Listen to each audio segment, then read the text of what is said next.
Queridos irmãos, reconectar. Oh, Senhor, dá-me força. Graça e paz da parte de Deus, nosso Pai, e de Jesus Cristo, nosso eterno Salvador. Depois de uns dias, querido, lutando contra a labirintite, contra a artrose e tantas comorbidades que na velhice adquiri, Deus me deu força para estar aqui novamente, proferindo a mensagem de Miqueias. Já dizia um certo pregador que falar sobre pecado não dá ibope. Elias era considerado o perturbador de Israel. Eliseu também foi um dos profetas que Deus levou aos céus. Oxalá Deus me levasse aos céus sem ter que passar pela morte, né? Mas, como diz Hebreus, ao homem está ordenado morrer uma única vez e depois disso vem o juízo. Mas Paulo vai dizer que nenhuma condenação há para aqueles que estão em Cristo Jesus, que morreram para o mundo e vivemos para Deus. Se morremos com Cristo, ressuscitaremos com Ele e viveremos na presença dEle. Então, querido, eu falava sobre o profeta Miqueias, porque aqui ele diz: eu odeio você, grita ela e sai correndo da sala. Palavras de uma criança, arremessadas como dardos emocionais. Talvez ela tivesse aprendido essa frase com a mãe ou o pai. Ou talvez a expressão tivesse irrompido daquele poço interior da natureza pecadora do homem. Qualquer que seja o caso, o ódio e o amor se tornaram os resultados dessa sociedade. Quase chinês, quase clichês, cansados, lançados de forma descuidada a objetos, situações e até mesmo pessoas, né, que usam casualmente essas palavras, né? Imaginamos Deus como gentil e bondoso. Nós imaginamos Deus como gentil e bondoso, um ser cósmico, fácil de dobrar, e nosso conceito do que ele detesta, e influenciado por nossos conceitos equivocados e nossas ilusões, as palavras dos profetas, ou do profeta Miqueias, estão em agudo contraste com tais conceitos equivocados. O ódio de Deus é real. Eu sempre digo que Deus não tem ódio. Deus não pode ter ódio. Deus tem justiça. Então eu discordo do biblicista aqui que ele diz que Deus odeia. Não, Deus Deus rejeita, Deus condena, né? Deus não aceita defeito, pecado, porque ele é reto, é justíssimo. Então Deus não odeia. A Bíblia diz que Deus amou todos os seus discípulos.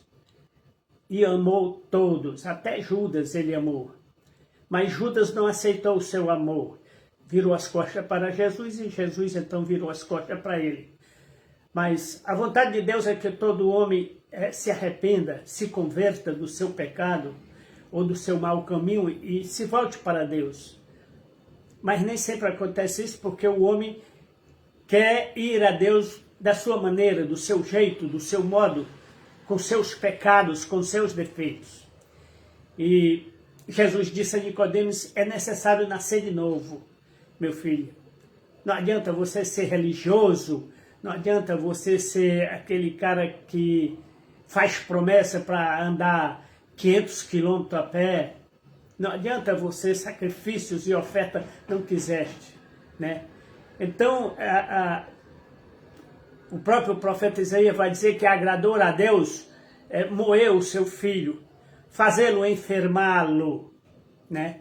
E ele levou sobre si as nossas enfermidades, sobre os seus ombros estava o castigo que nos traz a paz. Então ele se fez maldição, o próprio Deus se fez maldição pelo homem, se fez homem, né? Como diz Paulo, naquilo que a lei não podia fazer, estava doente, né? Porque a lei só condena. Então Deus enviou seu Filho em forma de carne, carne pecaminosa, e com efeito Deus condenou todo o pecado. Então Deus condenou todo o pecado, Cristo tinha que morrer por nós, do contrário, iríamos todos para o inferno. Iríamos todos para o inferno, querido. Então, essa questão de dizer que Deus odeia, eu discordo de teólogo, de biblicista, porque eu não vejo na Bíblia Deus odiando, eu vejo um Deus irado. Deus se ira com o povo de Israel, Deus se ira com o pecador imperdenido. Então, Deus acaba condenando esse pecador ao inferno, né? Não porque ele odeia, mas pela sua justiça. E justiça, querido, é dar ao cidadão aquilo que lhe é devido. Se ele é assassino, se ele é ladrão, se ele é um ímpio, então o que lhe é devido é o inferno, é a condenação do inferno. Por isso que Hebreus vai dizer, se depois de termos conhecido a palavra de Deus, a verdade, depois de termos sido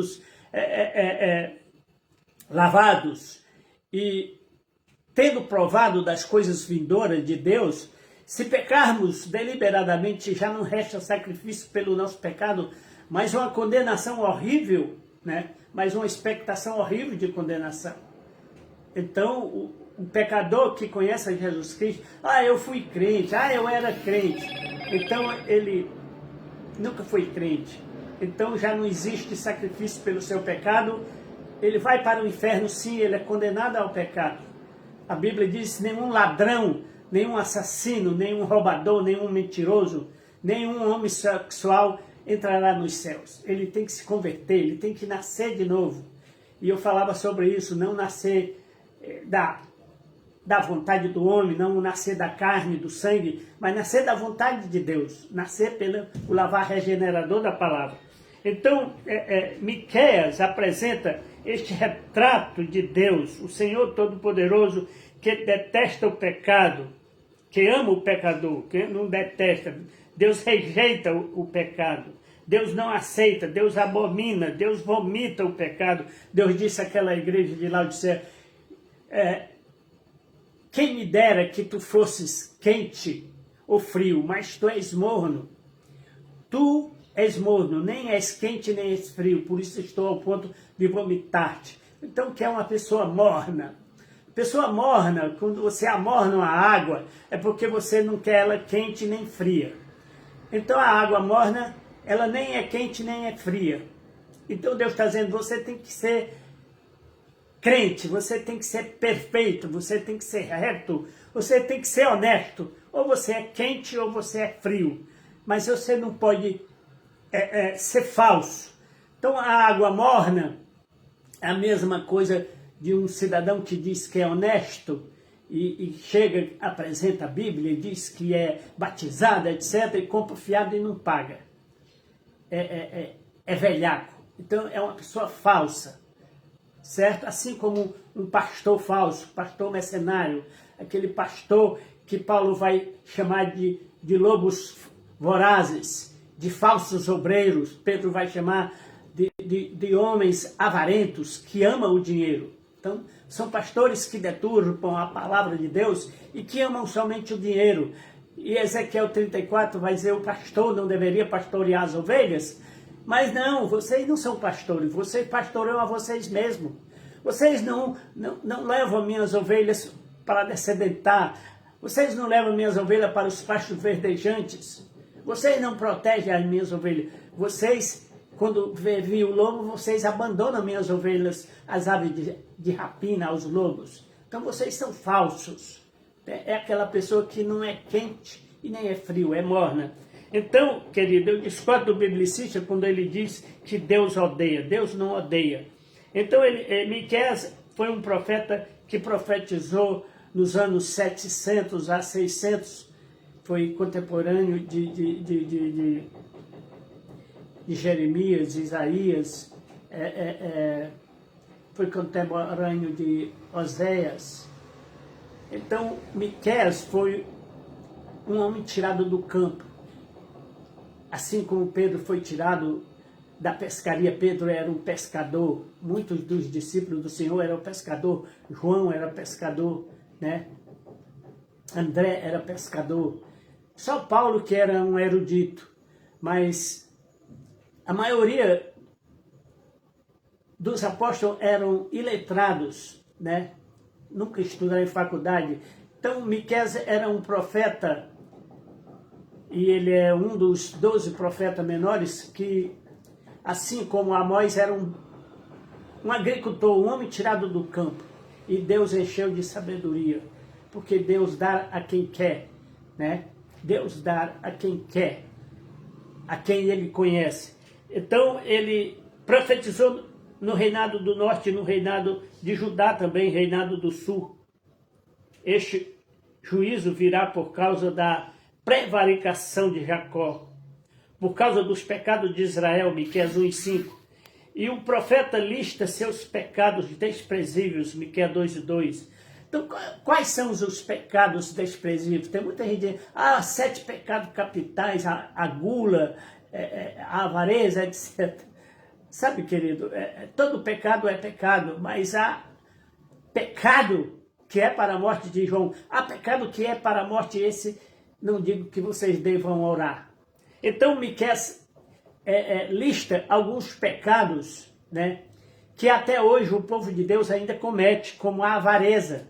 Então, não importa se é um dos 7 pecados capitais, mas a avareza é um pecado como o pecado de idolatria, de feitiçaria, aquele que ama o dinheiro, né? Pessoas que estão na igreja por causa da fama, do dinheiro, dos bens, dos milagres, né? Não estão ali de coração, como Jesus olhou para a multidão quando multiplicou os pães e os peixes e disse, olha, esse povo veio aqui atrás de comida, o coração dele está longe de mim. Então Jesus Cristo é Deus encarnado, é Deus que se fez homem, é Deus que se humilhou, condescendeu e se manifestou em carne para ter um relacionamento perfeito com o homem. Então o homem não pode dizer, você é Deus, nunca sentiu dor, nunca foi pobre, nunca foi isso, nunca foi aquilo. Então você é dono do ouro, da prata, você não pode condescender com o homem. Mas Deus condescendeu. Deus se fez homem, sofreu, se fez maldição, passou fome, né? Foi tentado e em nada pecou. Ele sempre foi Deus, porque Jesus Cristo possui as duas naturezas em si, mas ele é a pessoa de Deus, querido. E eu já disse em um dos meus sermões, que está lá no meu canal, @Edinaldo Alves dos Santos 8751, o YouTube.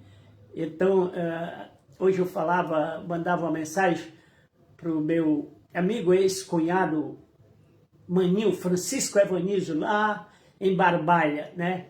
E ele dizia, como o tempo passa, Edinaldo, o tempo passa voando. E eu citava Provérbios de Salomão, quando Salomão disse, lembra do teu Criador nos dias da tua mocidade, da tua juventude, para adorá-lo, antes que venham os dias maus, nos quais você dirá, não tenho nele prazer, antes que os dentes, os moedores caiam, né? E você não tenha prazer em viver.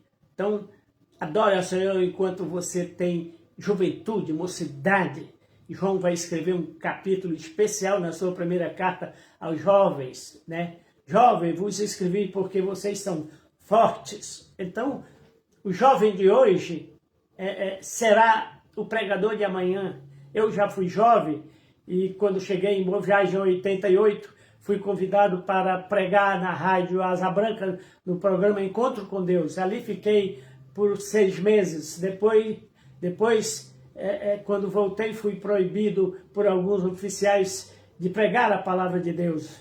Fui convidado pelo pastor Ezequiel para ministrar a palavra na Vaza da Tapera, que se chamava Lembranças, Congregação de Lembranças. Ali fiquei 2 anos e meio, e depois o irmão Simão, em 1995, me chamou para voltar a ensinar a palavra ali na Vaza da Tapera, né? Eu passava por grandes dificuldades e disse a ele que não podia porque não tinha como ir, não tinha transporte, não tinha dinheiro para pagar passagem. E então ele disse, mas se você garantir ir, eu lhe dou a passagem. Então aquilo me tocou muito porque me lembrou ao profeta Elias, que estava no deserto e Deus disse, vai a Sarepta de Sidom e vai pregar a minha palavra especialmente a esta viúva, que era uma sidônia, né?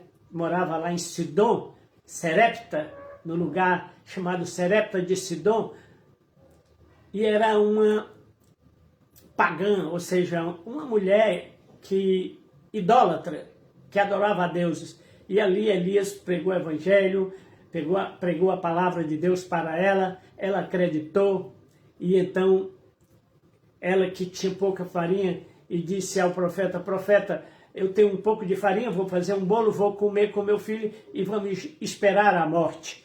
E Elias disse, pois então, antes de fazer seu bolo, faça um bolinho para mim. Tire um pouco da sua farinha e me dê. Faça um bolinho para mim e depois faça o seu bolo.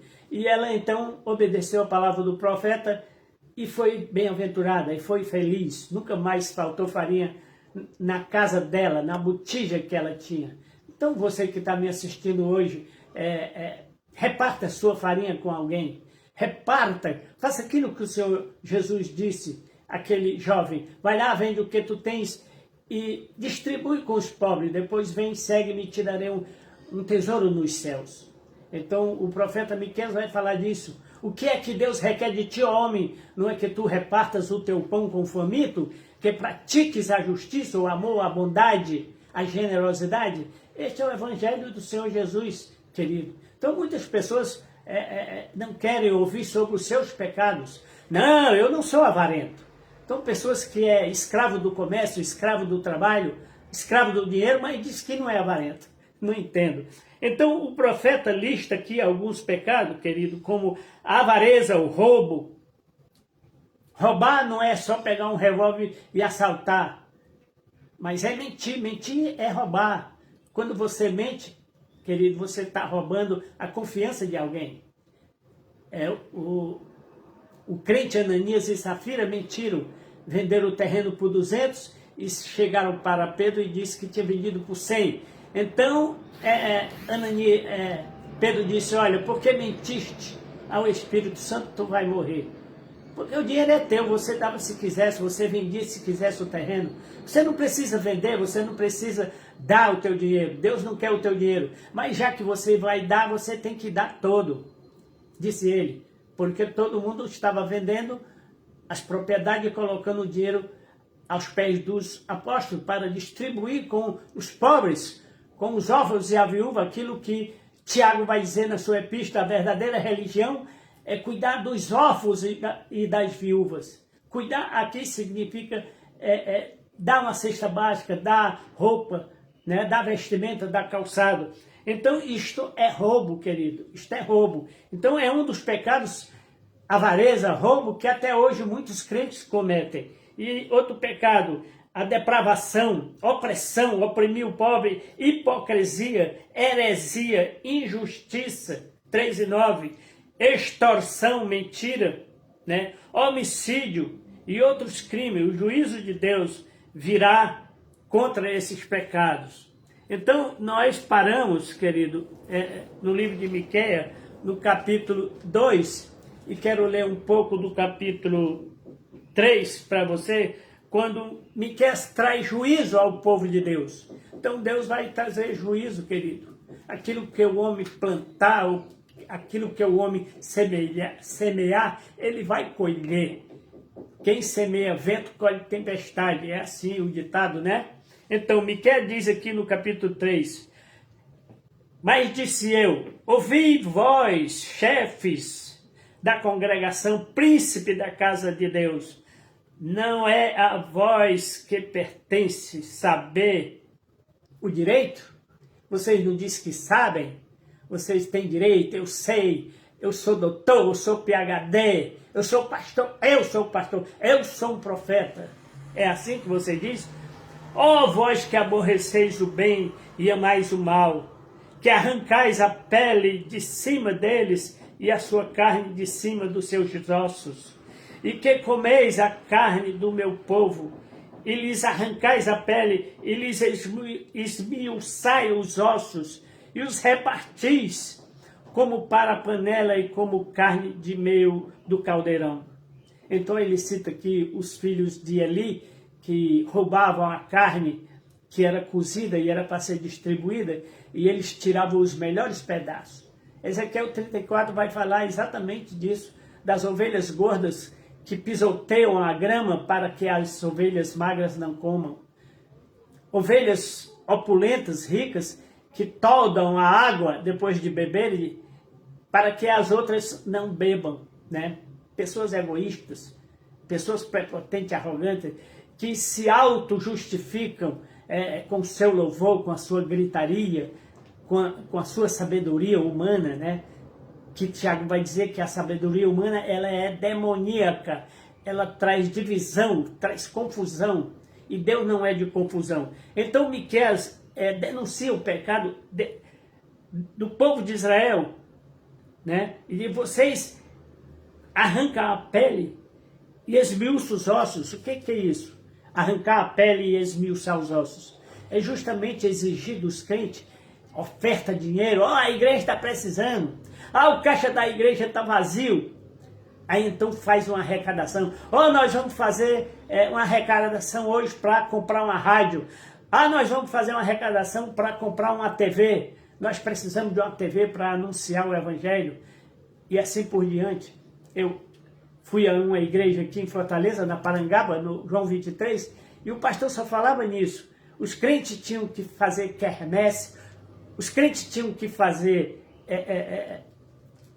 arrecadação de roupa e vender roupas usadas, recolhia roupas usadas e vendia no brechó para dar o dinheiro ao pastor, porque o pastor estava precisando de dinheiro para comprar um carro 0 quilômetro. Então o pastor que esmiuça os ossos, esfola as unhas das ovelhas, como diz Zacarias capítulo 12. Então ele diz, e vocês repartem a carne da panela. Então clamarão ao Senhor, mas não os ouvirá. Antes esconderá dele a sua face, naquele tempo visto que eles fizeram mal nas suas obras. Então o Miqueias está dizendo, Deus vai esconder a face dessas pessoas, desses falsos crentes, desses falsos adoradores, desses pastores mercenários. Vocês vão clamar, mas Deus não vai ouvir, Deus não vai atender. Deus vai virar a sua face. Assim diz o Senhor contra os profetas que fazem errar o meu povo, que mordem com os seus dentes e clamam, paz, paz. Mas contra aquele que nada lhes mete na boca, preparam guerra. Portanto, se vos fará noite para que não haja profecia, e haverá trevas para que não haja adivinhação, e se porá o sol sobre esses profetas, e o dia sobre eles se enegrecerá. Os videntes se envergonharão, os adivinhadores se confundirão. Sim, todos eles descobrirão os seus lábios, porque não haverá resposta. Mas, de certo, eu sou cheio da força do Espírito Santo do Senhor e cheio do juízo de Deus e de ânimo para anunciar a Jacó a sua transgressão e a Israel o seu pecado. Querido, muitas pessoas não gostam da minha pregação. Pastores não me convidam para suas igrejas para pregar. Pastor da minha igreja mesmo nunca me convidou para pregar, nem na sua rádio. Porque eu, como profeta de Deus, eu tenho o dever de anunciar a palavra de Deus como ela é. Eu não tenho que florear, eu não tenho que profetizar aquilo que Deus não me mandou. Eu profetizo saúde, eu profetizo cura na sua vida. Quantas pessoas eu vi lá em Boa Viagem profetizando cura na vida da esposa do pastor, na vida do irmão Idelcílio, e todos eles morreram de câncer. Cadê? Cadê as profecias de vocês?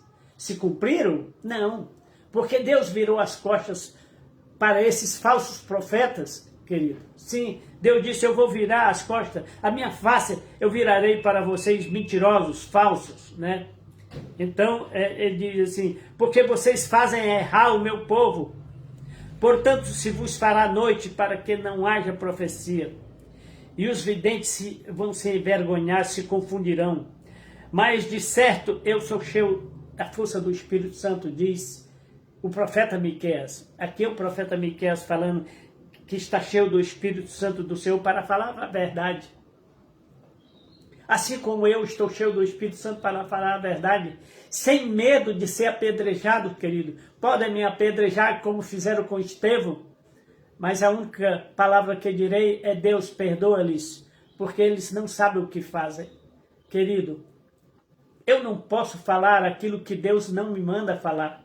Eu tenho que falar na sua palavra, eu tenho que profetizar na sua palavra, eu tenho que pregar a verdade de Deus, não mentira, fictícias, falsas, né? De cura de bens, né?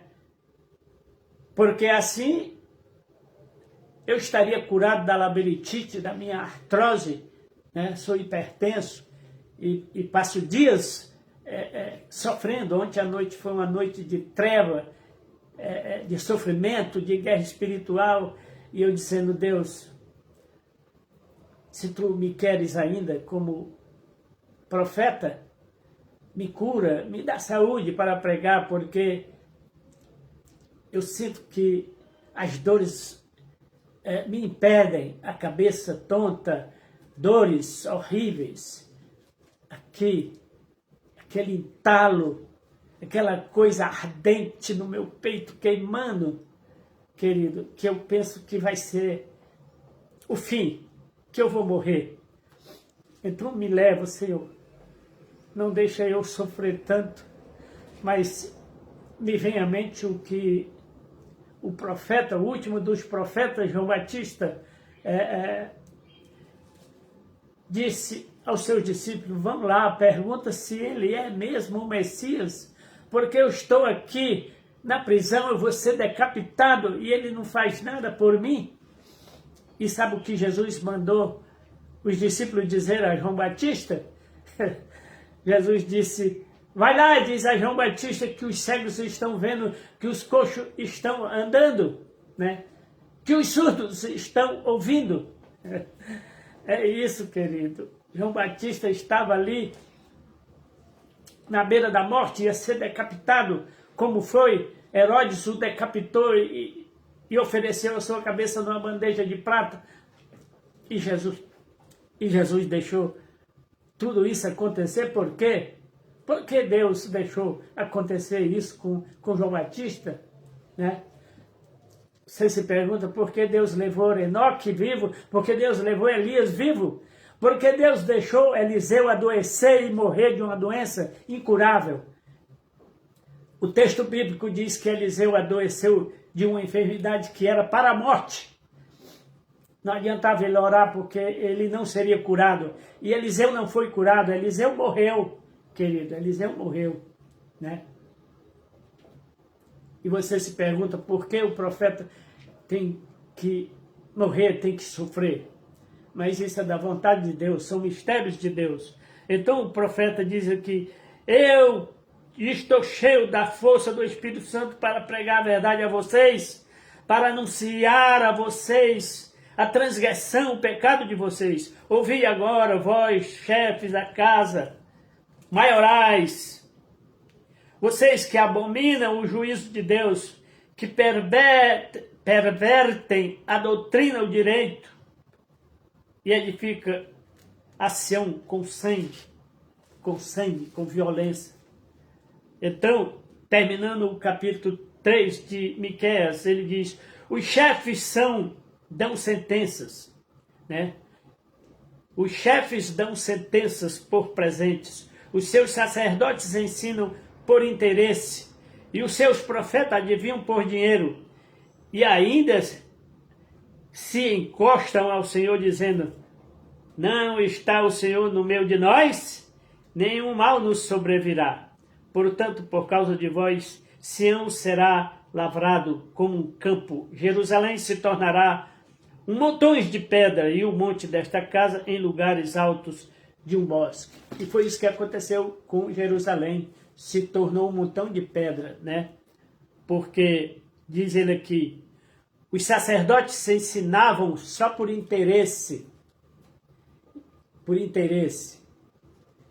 Nós vemos isso no reinado de Joás, né? Quando os principais, depois da morte de Joiada, que era o sumo sacerdote, ele tinha feito um gasofilácio para que o dinheiro fosse colocado ali no gasofilácio e depois tirado e fazer o pagamento dos funcionários. Mas os principais da sinagoga, não, Joás, volta o esquema antigo, que a gente recebia o dinheiro, a gente recebia extorsão, então o povo era extorquido, né, por dinheiro. Então ele disse, o interesse dos profetas é receber dinheiro, e ainda se encosta no Senhor dizendo, o Senhor não está conosco. É o que acontece hoje com pastores fraudulentos, pastores falsos, que querem grandes salários, pastores que cobram 20, 30 mil reais para pregar no aniversário de uma igreja, querido. Eu até admito que um cantor como J. Neto, para ir a Boa Viagem, deve ter cobrado aí uns 20 mil, porque ele se desloca lá do estado dele, do Rio de Janeiro, não sei de onde, né? E a profissão dele é cantor. Cantor é uma profissão.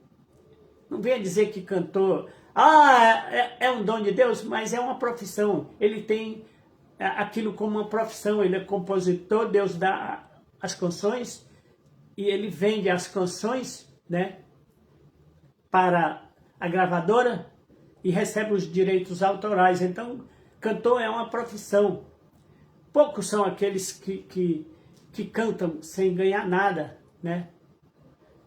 Porque as pessoas sempre preferem um cantor famoso, cujo o cachê é 30, 40 mil. As pessoas valorizam quem cobra dinheiro. Quem prega de graça, quem entrega a palavra de Deus de graça, ninguém valoriza, ninguém dá valor. Ninguém dava valor à pregação de Pedro ou de Paulo.